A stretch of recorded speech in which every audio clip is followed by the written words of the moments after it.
Today we're breaking down 3 simple setups to get your aluminum ingots running with ease. So first we're going to be covering the vanilla recipe, then the easiest setup to run using alternate recipes, followed by a third setup which is most efficient if you're wanting to maximize aluminum production without sacrificing coal and quartz.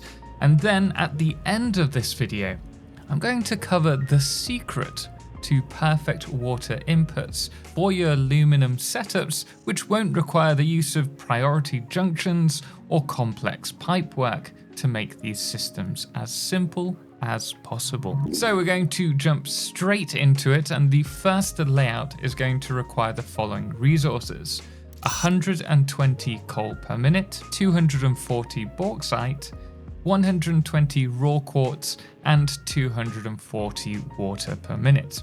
Now first you will need to turn the 120 raw quartz into silica. This will be done with a 6 constructor manifold. 4 will be producing silica at 100% clock speed, and then the top 2 are going to be running both at 66.66% clock speed. All of this silica will merge and combine with the silica output from the alumina solution refineries that we're going to be placing next. For this, place 2 refineries facing the top of the layout, each producing alumina solution at 100% clock speed.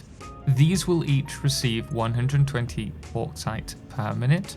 And for the water input, you're going to want to place a pipe junction in front of the furthest left refinery. 2 of these inputs for this pipe junction will lead directly to the refineries. That's the top one and the right one. And then we will also have 1 feeding from the aluminum scrap refinery, where we will recycle the output of water, but don't worry, we will place that next. And the 4th section will feed the 240 water from the 2 water extractors that you'll need to place now. Following this, place the aluminum scrap refinery.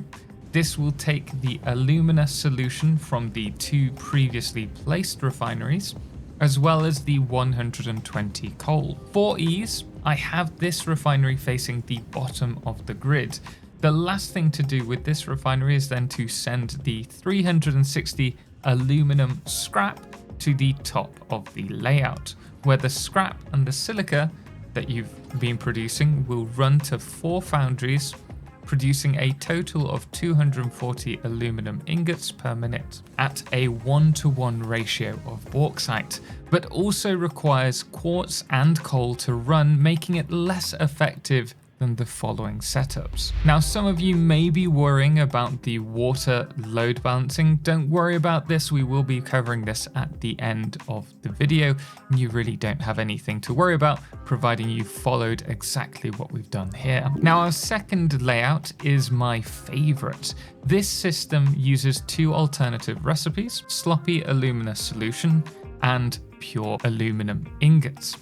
The sloppy alumina removes the production of silica, and the pure ingots removes the need for silica, meaning this facility only needs 200 bauxite to run, along with 120 coal and 80 water per minute. First, we will place the sloppy alumina solution refinery, and in front of this we will be placing a pipe joint which will receive 80 water from a water extractor, and this will be running at 66.67% clock speed. And then the other 120 water will come from the aluminum scrap refinery that we will now place to the left of this.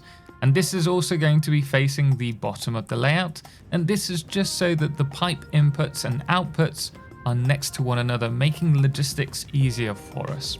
We're then going to run the alumina solution to the scrap refinery and bring the 120 coal into the scrap refinery's input. The scrap will then be outputted and run up to a 6-long smelter manifold, producing the pure aluminum ingots. Now this setup produces aluminum ingots at 80% of the bauxite received, but requires no quartz, and on top of this, the system is small enough to be turned into a blueprint should you wish, if you want a quick aluminum setup. And in my opinion, it's by far the easiest to set up. Now, if you are looking for the most efficient setup in terms of resources, you'll arguably want to use the following setup. Now, this is going to take 200 bauxite, 20 crude oil, and 60 water to run, and requires 4 alternate recipes. The alternate recipes are heavy oil residue, electrode scrap, sloppy alumina, and the pure aluminum ingots. To start off, place the first 2 refineries, like the system before, with sloppy alumina facing the top of the layout, and the second refinery, which will be electrode scrap, facing the bottom, placed to the left of the previous one. This refinery will be overclocked to 133.33% clock speed, and its aluminum scrap output will run to the right of the build, which will deal with the scrap shortly. The water setup is the same as the previous one as well, although you'll need 60 water per minute from an extractor running at 50% clock speed rather than 80. Now, to the left of the electrode refinery, you'll need another refinery producing petroleum coke at 66.66% clock speed, with the coke running straight into the electrode refinery. The coke refinery will receive heavy oil residue from a 4th refinery placed to the left of it, and this, like the electrode scrap refinery, will be facing the bottom of the layout, and the heavy oil residue refinery is going to be running at 66.667% clock speed, and then the polymer resin will either need to be sunk or used elsewhere in your facility. Now, this refinery will need to be supplied by 20 crude oil to run, and then finally we're going to return to the scrap.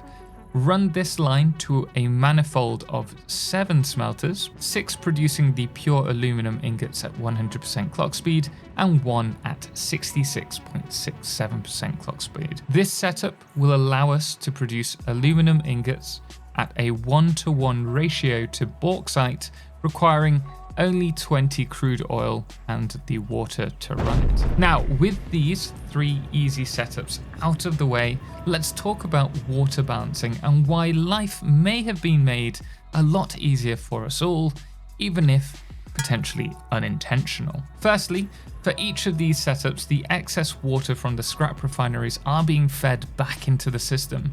Now, if the output fills up and can't get rid of the excess water, the facility will stop running.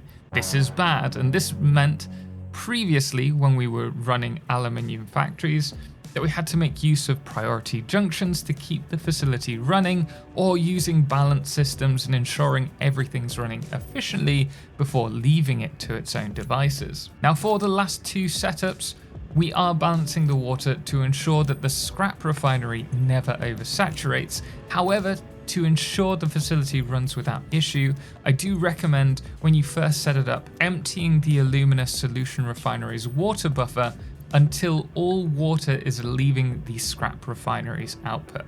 Once done, the system should run without an issue. The first setup, however, is slightly different. Now, this only seems to work for this setup, and I'm not sure why, nor are the devs that I've asked, as they're unaware that this has been changed or fixed at all. But in this particular system, the refinery's water output is prioritized over the input of new water, meaning no matter how much water these extractors produce, even if they're overclocked to 250%, as you can see here, the refinery's water output will always empty first, ensuring the system runs indefinitely, meaning you don't need to sink the excess water or worry about balancing or even using priority junctions. However, if you do add things like priority junctions, pumps, and the likes, this can actually stop this system from running. I'm not sure why. It is kind of a bug. I would love more information from the devs if this is planned. So use this knowledge as you see fit. If you are worried about the system, you can always sink the excess water using something like wet concrete, but at the moment, at least, you shouldn't need to. Anyway, guys, I hope you found this helpful. If you have, please do hit the thumbs up. And if you want to see more, obviously subscribe. But until next time, Thanks does go to all of our amazing supporters on Patreon, most notably our Lunar Eclipse patrons, Firefless, The Calamity, Ben, Star and Seeker Kala, as well as our Blood Moon of the day, which today is Irate Monk. But until next time, as always, ciao for now.